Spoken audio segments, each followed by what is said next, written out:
What a wild final round of this championship fight. How about it?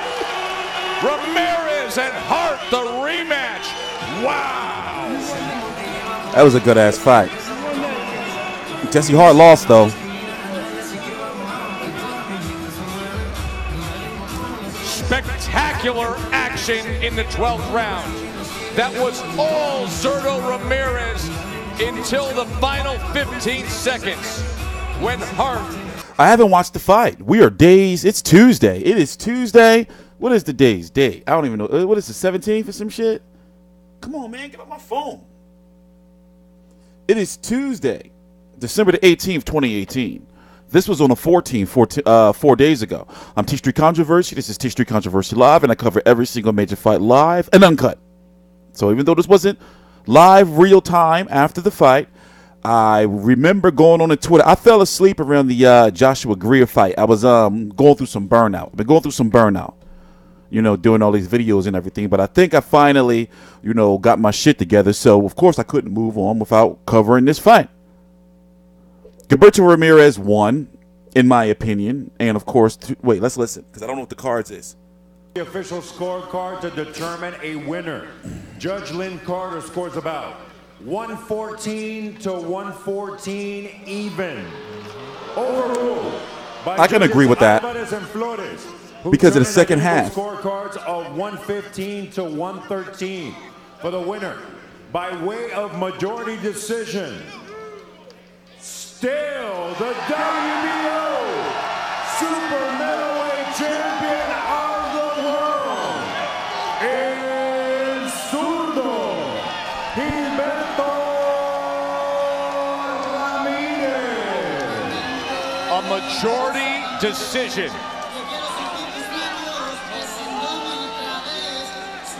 As Jesse Hart falls short of... Here, let's mute it. Jesse Hart gave up the 12th round. It was around round 9 when Gilberto Ramirez started really showing issues with the elbow. And remember, in round 10 was when the fight changed and you saw Gilberto Ramirez square up in the middle of the ring. And he stopped throwing the left hand in any shape or form, and the ESPN commentators picked up on it.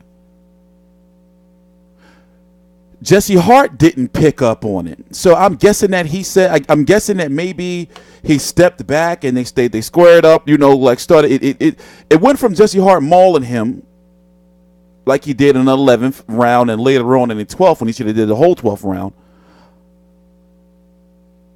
But he didn't capitalize off of it. So he got beat by a one-armed man. And let's listen in. Retain your world championship. This Ramirez is the fucking man, though. The first one. How were you able to pull I can't wait to see how he does at 175. We're going to talk about it, though. Every round. He didn't win every round. My left elbow to the 8th round. Me lo lastimé del 8 round y así. Como decimos, me peló la verga. All right, he said, I can't repeat what he said, but he said that he came away with a victory despite that left elbow injury. How were you able to pull through in that 12th round? I hate being a Mexican that can't speak Spanish. I'm half Mexican, half black, half Irish. I can understand it, but I can't speak it. Si no me hubiera lastimado la mano, lo hubiera noqueado desde antes, pero no hay excusa. La próxima vez, no habrá excusa. Esta vez le gané otra vez, claramente. No sé por qué la hacen de pedo otra vez. Says I beat him again, no doubts this time either. Had I not injured my left elbow, I would have knocked him out. But at the end of the day, I got the victory once again. I don't know why they're making such a big deal about it. A third fight, or are you moving up? I'm moving up. I'm moving up 175. I don't see nobody. If I don't see something clearly like a big fight, and then I move back with Alex or both algo así.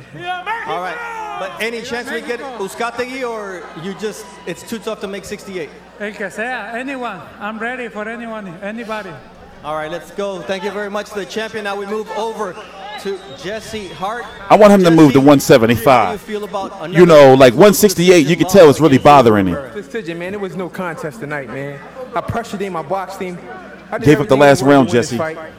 And you know, I'm not mad.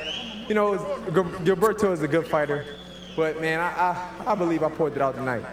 Now, I mean, he had a good 12th round. He had okay, but I came back and that was the round you needed in the same round. So, you know what I mean? when you look at things and how badly you wanted this rematch and how badly you wanted this title for yourself and for your father, I mean, what's the feeling going through your mind now? What do you want? Man, I just want to, you know, man, it's crazy. What do I want? I want to take some time off. This was a hard training camp. And, he fought 4 times this year. To the drum board. But them scores, come on. Now, when you look at the fact that he's moving up to 175, that gives you a chance to become a champion. Do you want a championship at 68, or is it him that you wanted for a third time?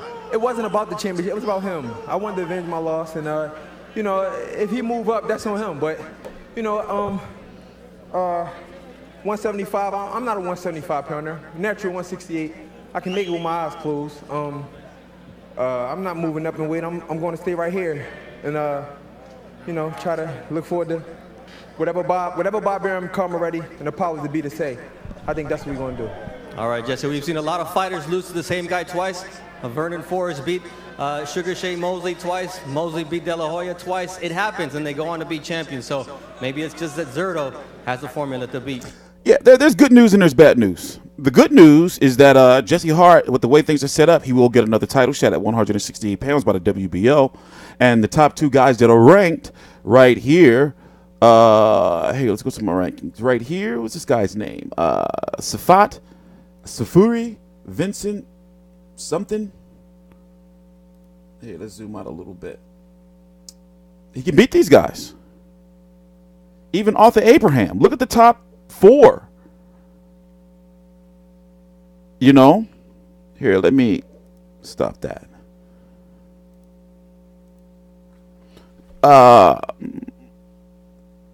This is number 2 by the WBO. 27-3-2, 20 KOs. I'm going to look up. What have I seen this guy fight? See, a lot of these guys, I've seen them fight before because I watched so many cards over, you know, the years. So a lot of them look familiar, but you never know until you go trace back to, like, what card was this? You know, and who was fighting, like, you know, shit like that. And he is number 3 by the WBO. Vincent Fegenbutz. It's 23-29-2 with 26 KOs. One of those guys who had some early losses in his career.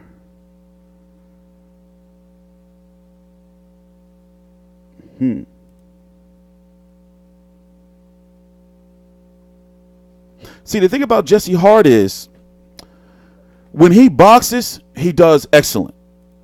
You know, moving, you know, he does excellent.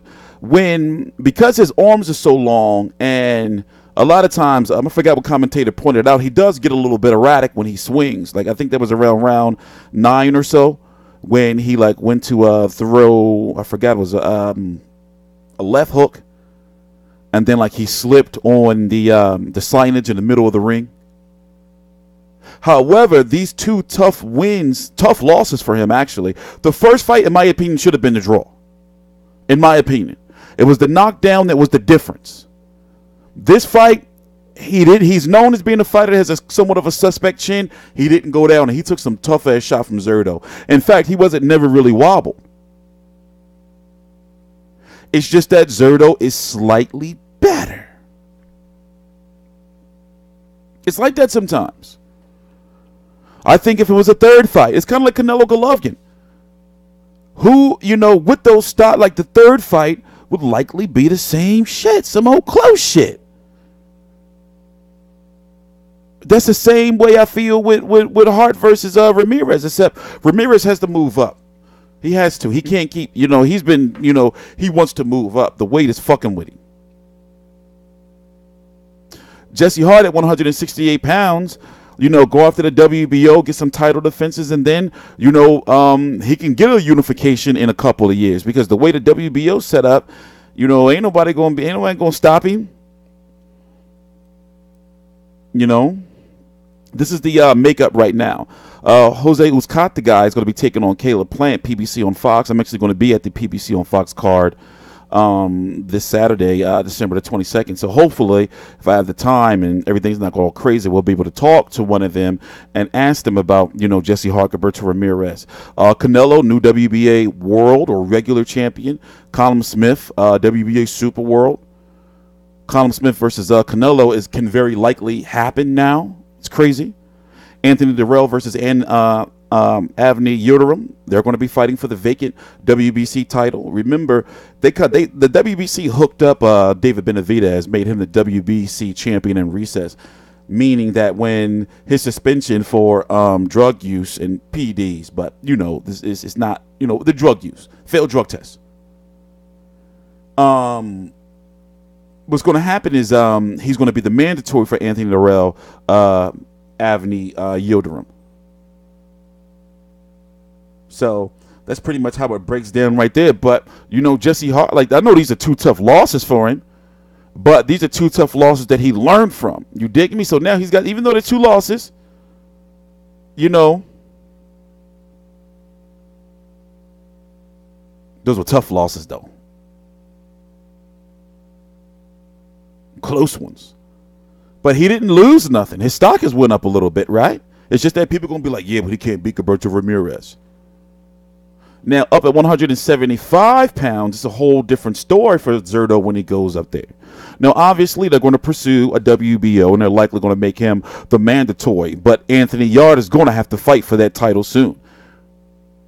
He's going to have to fight the winner of Eleider Alvarez and Kovalev, happening on February the 2nd on ESPN, by the way. We still don't know what's going to happen with Alvarez and Bivol and Kovalev in regards to their contract situation and what network they're going to be on, because there's talks of main events, their promoter going back to NBC.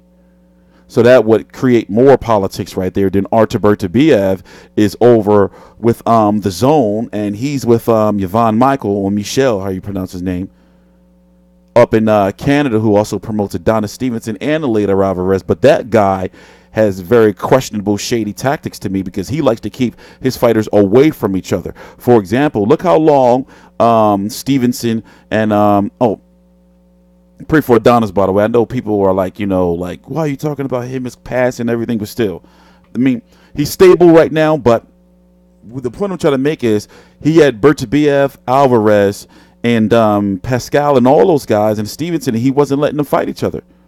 They weren't fighting each other. So, there's politics up there. Alexander Volsdik, the top rank, has their hands on that belt.